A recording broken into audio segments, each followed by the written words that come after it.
हिंदुस्तानी इस रचना के लेखक तो गारसा द ताशी हैं, लेकिन इसको किस संस्था ने प्रकाशित किया है? तो the oriental translation committee Ireland के द्वारा इसे प्रकाशित किया गया है। इसका प्रकाशन वर्ष क्या है वो देख लेते हैं। इसका प्रकाशन वर्ष जो है 2 संस्करण में किया गया। प्रथम संस्करण में 2 भाग थे, पहला भाग 1839 और दूसरा भाग 1847। जब इसका दूसरा संस्करण आया जो कि इम्पॉर्टेंट है, इसके 3 भाग थे। तो इसमें पहला भाग था 1870, दूसरा भी था 1870 और तीसरा भाग था 1871 में। तो अगर आपसे सवाल पूछता है कि जो गारसा द ताशी की रचना है, पहली रचना हिंदुस्तान इस्तदवार द ला लित्यूर हिंदुस्तानी, उसका जो संस्करण है, प्रथम संस्करण और दूसरा संस्करण कब हुआ, तो आप डेट याद रख सकते हैं। आगे देखेंगे दोस्तों कि गारसा द ताशी के इतिहास ग्रंथ की कुछ विशेषता थी। विशेषता क्या थी वो इम्पॉर्टेंट है। यह फ्रेंच भाषा में लिखित है, यानी ये जो रचना है इस्तदवार द ला लित्यूर हिंदुस्तानी, ये रचना फ्रेंच भाषा की है। और ये रचना किस पद्धति में लिखी गई है? वर्णानुक्रम पद्धति में रचित हैं। वर्णानुक्रम पद्धति क्या होती है, इसके पिछले वाली वीडियो में हमने आपको बता दिया है, आप जा करके वहाँ से देख सकते हैं। इसमें कुल 738 रचनाकारों का स्थान दिया गया है, यानी 738 रचनाकार हैं इस रचना में। हिंदी के रचनाकार केवल 72 हैं, अधिकांश रचनाकार उर्दू के हैं।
डॉक्टर लक्ष्मी सागर वार्ष्णेय द्वारा अनुदित ग्रंथ में कुल 358 रचनाकारों को स्थान दिया गया है। इनमें से हिंदी के रचनाकार 220 हैं, जो कि बहुत अधिक संख्या है।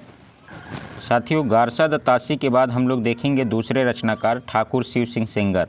मोस्ट इम्पॉर्टेंट है ठाकुर शिव सिंह सेंगर। रचना इनकी क्या है? शिव सिंह सरोज। शिव सिंह सरोज रचना किसकी है? तो आप बताएंगे ठाकुर शिव सिंह सेंगर की। इसका प्रकाशन वर्ष कब किया गया? 1883 ईस्वी में। कौन सी संस्था ने इसको प्रकाशित करवाया था शिव सिंह सरोज को? तो नवल किशोर प्रेस लखनऊ के द्वारा शिव सिंह सरोज को प्रकाशित किया गया था, जिसके रचनाकार कौन है? ठाकुर शिव सिंह सेंगर। पद्धति कौन सी थी इसमें? इस रचना में वर्णानुक्रम पद्धति थी। कितने रचनाकारों को स्थान दिया गया था? 1003 रचनाकारों को इसमें स्थान दिया गया था। इसकी विशेषता क्या थी? यानी शिव सिंह सरोज नाम की जो रचना है, उस रचना की क्या विशेषता थी? तो यह इतिहास ग्रंथ कालिदास त्रिवेदी के कालिदास हजारा के आधार पर लिखा गया। इसमें काल विभाजन का कोई प्रयास नहीं किया गया। तीसरा हम लोग विशेषता जान सकते हैं कि शिव सिंह सेंगर ने पुष्य पुंड या पुंड्र को, इन्हीं का एक नाम है पुष्य पुंड्र या फिर पुंड को हिंदी का प्रथम कवि माना है, जो कि इम्पॉर्टेंट है। आचार्य रामचंद्र शुक्ल जी ने इसे इतिहास ग्रंथ नहीं मानते, इसे वृत्त संग्रह मानते हैं। शिव सिंह सेंगर ने हिंदी साहित्य का आरंभ विक्रमी संवत 770 से माना है। ये सारे के सारे शिव सिंह सेंगर की रचना शिव सिंह सरोज से लिया गया पॉइंट है, जो कि बहुत ही इम्पॉर्टेंट विशेषता है। दोस्तों, अगले हम लोग रचनाकार के बारे में पढ़ेंगे, जिनका नाम है जॉर्ज अब्राहम ग्रियर्सन। तो आइए हम लोग शुरुआत करते हैं जॉर्ज अब्राहम ग्रियर्सन के बारे में। इनकी रचना का नाम है, मोस्ट इम्पॉर्टेंट रचना है, the modern vernacular literature of northern Hindustan. इसका प्रकाशन वर्ष हुआ था, पत्रिका के विशेषांक के रूप में पहला प्रकाशन हुआ था इनका 1888 ईस्वी में, पुस्तककार के रूप में 1889 ईस्वी में। इसका मतलब है पहले एक मैगजीन के रूप में इसका प्रकाशन किया गया 1888 में, फिर एक पुस्तक के रूप में इसका प्रकाशन किया गया 1889 ईस्वी में। प्रकाशन संस्था कौन सी थी, ये इम्पॉर्टेंट है, सभी रचना का प्रकाशन संस्था। तो इसकी रचना का जो अब्राहम ग्रियर्सन की रचना है, the Royal Asiatic Society of Bengal, ये एक संस्था है जिसने इसका प्रकाशन किया है, the Royal Asiatic Society of Bengal के द्वारा। पद्धति कौन सी है, अभी इसके पहले दो रचना में हम लोगों ने देखा वर्णानुक्रम पद्धति, और इसमें क्या है, काला अनुक्रम पद्धति। और काला अनुक्रम पद्धति क्या होती है, ये हमने आपको पिछले वीडियो में बता दिया है। काला अनुक्रम पद्धति में रचित हिंदी साहित्य की पहला इतिहास ग्रंथ क्या है, तो the modern vernacular literature of northern Hindustan. ये याद रखेंगे, भाषा इसकी क्या है, अंग्रेजी है। साथियों, इसमें कुल रचनाकारों की बात करें तो 952 है जो कि हिंदी भाषा के हैं। सभी मोस्ट इम्पॉर्टेंट इसीलिए हो जाती है कि हिंदी साहित्य हम लोग पढ़ रहे हैं, तो हिंदी भाषा की सभी रचनाकार इसी वाले रचना में हैं। तो प्रथम इतिहास ग्रंथ जिसमें केवल हिंदी के रचनाकार हैं, तो उस रचना का नाम है the modern vernacular literature of northern Hindustan, जिसके लेखक हैं जॉर्ज अब्राहम ग्रियर्सन। इसकी विशेषता क्या है इस रचना की, तो यह इतिहास ग्रंथ में 12 अध्याय हैं। इस इतिहास ग्रंथ में 12 अध्याय हैं। जॉर्ज ग्रियर्सन ने हिंदी साहित्य के विकास क्रम को निम्न 11 युगों में बांटा है, जो कि चारण काल, जायसी काल, 15वीं शताब्दी का पुनर्काल, ब्रजभाषा का कृष्ण भक्ति संप्रदाय, मुगल दरबार, रीतिकाल, तुलसी के अन्न परवर्ती, तुलसीदास, 18वीं शताब्दी, महारानी विक्टोरिया का भारत में आगमन और कंपनी के शासन में हिंदुस्तान।